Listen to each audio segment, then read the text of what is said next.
Rex is gonna hate me because I'm probably gonna wind up late, but I had a chance to take out an R3 and I took it.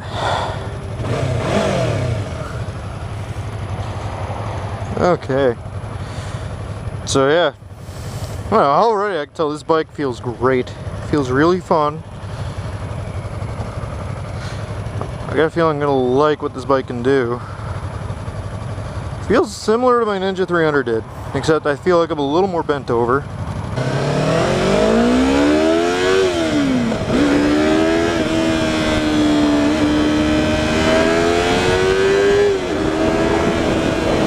The controls feel a lot fucking more difficult than the 300 did. I already tell you, I'm not going to be able to see anything around me because those mirrors are shit. This is a really small bike too, like it's physically small. It's adorable, it's a baby. My boots almost can't fit on the fucking controls. It's kind of funny. Okay, we have fuel indicator and gear indicator and temperature gauge, clock, mileage. Alright. My turn signal indicator is the same one. This is a fun little bike. Sounds pretty good too. First thing I noticed when I got on this bike too is the instrument panel is a lot easier to read, and at the same time too it has a higher rev line. Alright, let's see, we got 12,000 RPM out of this thing, which if it's geared the same it will mean it's a higher top speed, but I don't think it's geared the same, so feels like it's geared to get more grunt. At least that's what it feels like.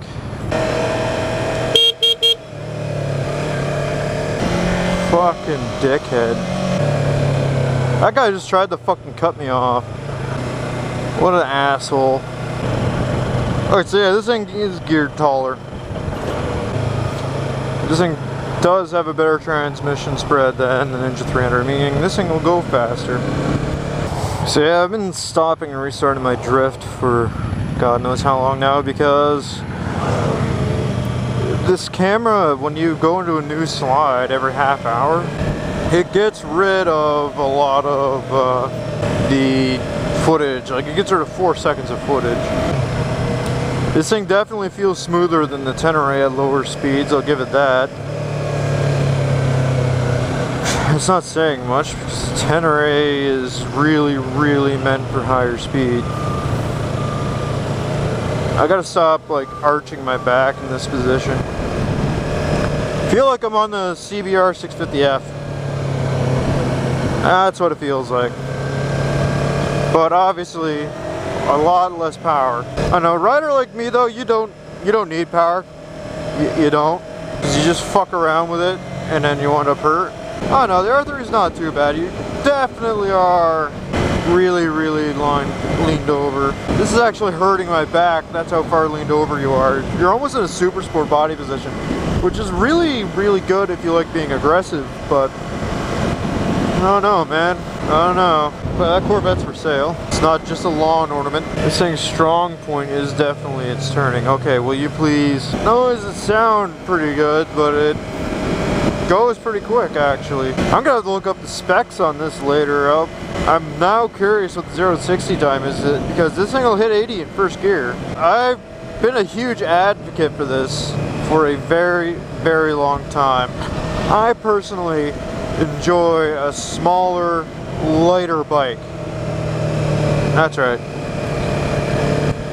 Because they're a lot more flickable, they handle better, and I'm not too caught up on top speed.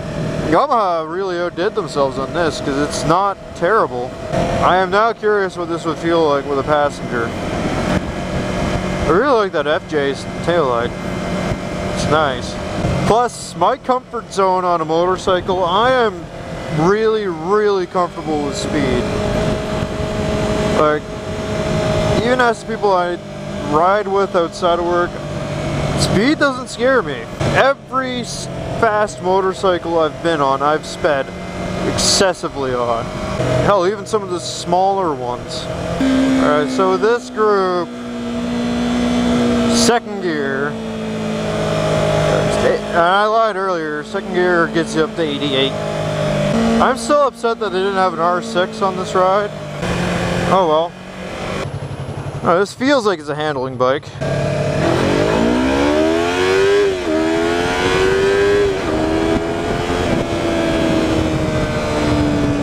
Yeah, it wasn't too bad. Not like anything I've test ridden so far, but that's not bad for something that's only got like 320 cc's. And unlike the FZ6R, the fairing on this doesn't feel cheap. Alright, this thing's definitely got a good engine though. This thing is a lot steadier than my Ninja ever was. I've become that guy, fuck. Not gonna lie, this is starting to hurt my back a little bit.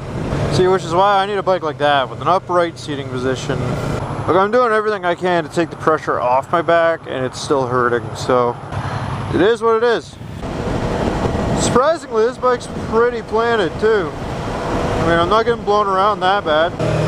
I guess it's about time to put my final word in on the R3. I mean, getting pretty close to where the dock is, or not the dock, dealership, so I don't know, it's definitely a good bike. I'm not gonna knock this bike out at all. I mean, it is what it is. If you're expecting like a super sport level of performance out of this thing, you're not gonna get it. Like, yeah, sure, it's named the R3, but no super sport. In fact, you're better off getting the FZ6R. But if you're wanting a fun little bike, I mean, this thing handles really fucking good. I mean, look how sharp it is.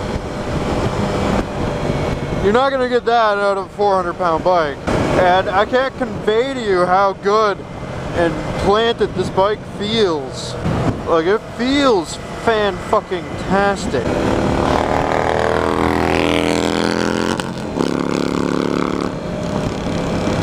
Oh yeah, you're cool. I could see this being like a bike where you have all the power you need for whatever reason you're gonna buy it for. Seems that the first few gears are pretty jerky to shift clutchless. For the price, these are hard to beat.